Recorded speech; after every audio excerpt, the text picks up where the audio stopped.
Assalamualaikum warahmatullahi wabarakatuh. Bagaimana kabar anak ustazah hari ini? Semoga selalu dalam lindungan Allah Subhanahu wa taala. Baiklah nak, hari ini kita akan melanjutkan materi seni budaya terkait tentang seni lukis. Silakan anak ustazah simak video materi pembelajaran ustazah berikut ini ya nak. Simaklah video berikut ini. Pengertian dari seni lukis yaitu kebebasan berekspresi sebagai ungkapan perasaan manusia yang dituangkan dalam bidang dua dimensional dengan menggunakan garis dan warna. Jadi, seni lukis ini termasuk pada karya seni rupa dua dimensi. Selain mengenal pengertian dari seni lukis, kalian juga harus mengenal pengertian dari melukis. Melukis itu adalah kegiatan seni lukis di permukaan yang datar dengan melibatkan ekspresi, emosi, dan gagasan secara penuh. Jadi, kegiatannya dinamakan kegiatan melukis. Mari kita masuk ke pembahasan mengenai gaya dan aliran seni lukis. Gaya dan aliran seni lukis dibagi menjadi 3. Yang pertama, representatif.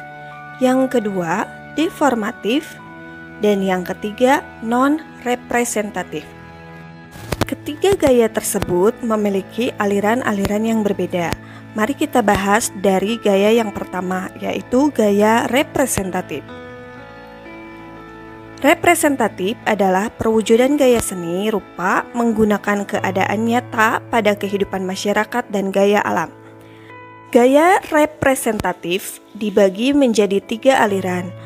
Aliran yang pertama yaitu aliran naturalisme, yang kedua adalah aliran realisme, dan yang ketiga adalah aliran romantisme. Kita lihat contoh lukisan dari setiap alirannya. Aliran naturalisme menggambarkan keadaan alam.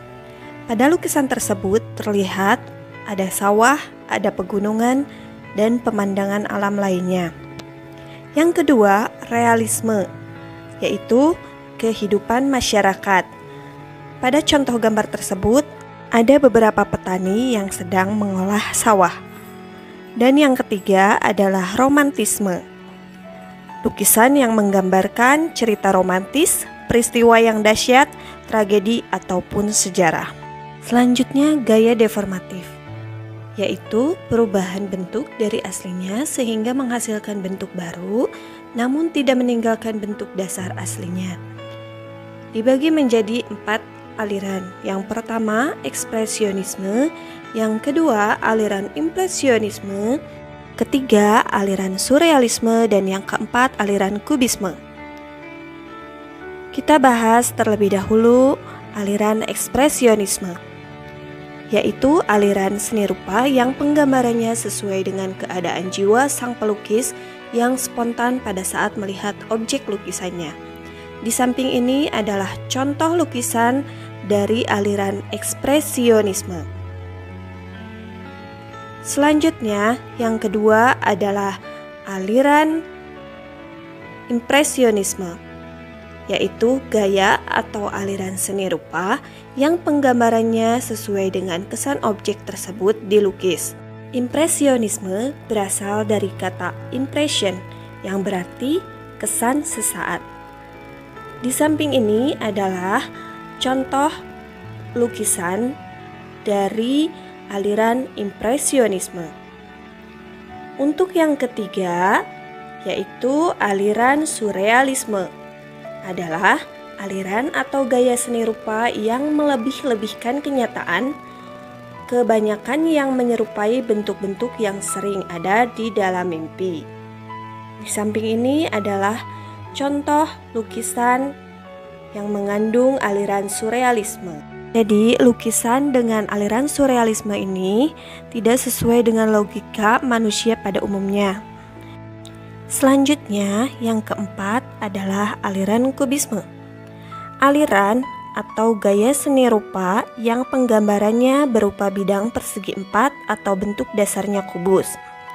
Kubisme berasal dari kata kubus yang berarti bidang atau bentuk persegi 4. Di samping ini adalah contoh lukisan yang memiliki aliran kubisme. Selanjutnya, gaya non-representatif. Seni lukis yang penggambarannya dengan bentuk yang sulit untuk dikenali atau dengan kata lain bersifat abstrak. Contoh lukisannya ada di samping berikut. Dalam membuat lukisan, yang pertama kita lakukan adalah harus menentukan tema terlebih dahulu. Mari kita bahas tema seni lukis. Pertama, hubungan manusia dengan dirinya sendiri. Terkadang, pelukis memilih potret dirinya sendiri untuk menjadi objek lukisannya. Yang kedua, hubungan manusia dengan manusia lain. Dalam memilih objek, pelukis bisa menggunakan orang lain untuk menjadi objek. Yang ketiga, hubungan manusia dengan alam sekitar. Alam sekitar sangat menarik untuk dijadikan objek sebuah lukisan. Contohnya pemandangan alam, pemandangan yang ada di sekitar kita. Yang keempat, hubungan manusia dengan benda. Benda-benda di sekitar memiliki keunikan tersendiri bagi pelukis. Kelima, hubungan manusia dengan aktivitasnya, dan yang terakhir adalah hubungan manusia dengan alam khayal. Mari kita mencoba berlatih mengenal aliran seni lukis. Jawab dengan cepat aliran lukisan berikut ini.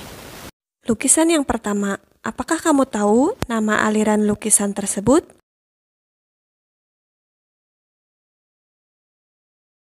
Lukisan yang kedua, apakah kamu tahu nama aliran lukisan tersebut?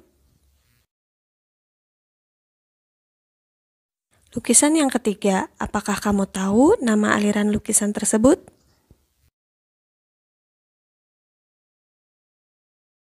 Lukisan yang keempat, apakah kamu tahu nama aliran lukisan tersebut?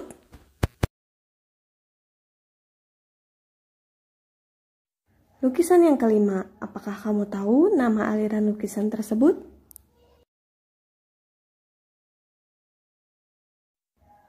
Lukisan yang keenam, apakah kamu tahu nama aliran lukisan tersebut? Pelajaran mengenai seni lukis sudah selesai. Sampai jumpa di video selanjutnya.